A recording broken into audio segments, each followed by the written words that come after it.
19ാമത് അന്താരാഷ്ട്ര ചലച്ചിത്രമേളയ്ക്ക് തിരിതെളിയാൻ ഇനി 4 ദിനരാത്രങ്ങൾ. മുന്നൊരുക്കങ്ങളുടെ ഭാഗമായി മീഡിയ സെന്ററിന്റെ ഉദ്ഘാടനം മന്ത്രി ആർ ബിന്ദു നിർവഹിച്ചു. വനിതാ സംവിധായകരുടെ സിനിമകളുടെ പ്രാതിനിധ്യമാണ് ഇത്തവണത്തെ മേളയുടെ പ്രത്യേകതയെന്ന് മന്ത്രി പറഞ്ഞു. അനന്തപുരിയുടെ ചലച്ചിത്രരാവുകൾക്ക് തിരിതെളിയാൻ ദിവസങ്ങൾ മാത്രം ബാക്കി നിൽക്കെ മീഡിയ സെല്ലിന്റെ ഉദ്ഘാടനം മന്ത്രി ആർ ബിന്ദു നിർവഹിച്ചു. തിരുവനന്തപുരം ടാഗോർ തിയേറ്ററിലാണ് മീഡിയ സെൽ പ്രവർത്തിക്കുന്നത്. മുൻവർഷങ്ങളെ അപേക്ഷിച്ച് തികച്ചും വ്യത്യസ്തമായ രീതിയിലായിരിക്കും ഈ വർഷത്തെ മേളയെന്ന് മന്ത്രി പറഞ്ഞു. എല്ലാ വിഭാഗങ്ങളുടെയും താല്പര്യങ്ങൾ ഉൾക്കൊണ്ടുകൊണ്ട് പോവേണ്ട സമീപനം ചലച്ചിത്ര പ്രവർത്തകരുടെ ഭാഗത്തുനിന്ന് ഉണ്ടാകണമെന്ന് മന്ത്രി പറഞ്ഞു. മേള ചലച്ചിത്ര ആസ്വാദകരെ സംബന്ധിച്ചിടത്തോളം ലോക സഞ്ചാരാനുഭവമായി മാറുമെന്നും മന്ത്രി പ്രത്യാശിച്ചു. മികവാർന്ന സിനിമകൾ കാണാനുള്ള അവസരം സൃഷ്ടിക്കുക എന്നുള്ളത് ഇന്നത്തെ കാലത്ത് വലിയ പ്രസക്തിയുള്ള ഒരു രാഷ്ട്രീയ ഉത്തരവാദിത്തമാണ്.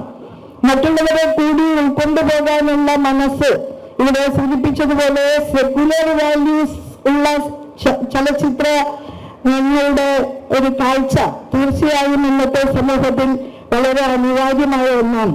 ഈ വർഷത്തെ മേള സ്ത്രീ സൗഹൃദ മേളയായിരിക്കും. എന്നാൽ പുരുഷ പ്രാധാന്യം ഒട്ടും കുറയില്ലെന്നും ചലച്ചിത്ര അക്കാദമി ചെയർമാൻ പ്രേംകുമാർ പറഞ്ഞു. ലോക സിനിമയിൽ വലിയ സംഭാവനകൾ നൽകിയിട്ടുള്ള ഒരുപാട് വനിതാ ചലച്ചിത്ര പ്രവർത്തകർ അവർക്ക് അർഹിക്കുന്ന തരത്തിലുള്ള ഒരു ആദരവും അംഗീകാരവും ഒക്കെ നൽകുന്ന ഒരു മേളയായിട്ട് കൂടി ഇത് മാറുകയാണ്. ആ അർത്ഥത്തിൽ ഇതൊരു സ്ത്രീപക്ഷ ഒരു മേള എന്ന് വേണമെങ്കിൽ ഒരർത്ഥത്തിൽ പറയാം.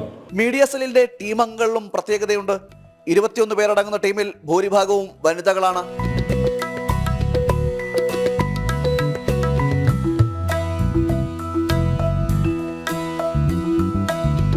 Kerala media academy chairman RS Babu അധ്യക്ഷത വഹിച്ച ചടങ്ങിൽ KSFDC chairman Shaji N Karun തുടങ്ങി ചലച്ചിത്ര സാംസ്കാരിക മേഖലയിലെ നിരവധി പേർ പങ്കെടുത്തു. ജനം, തിരുവനന്തപുരം.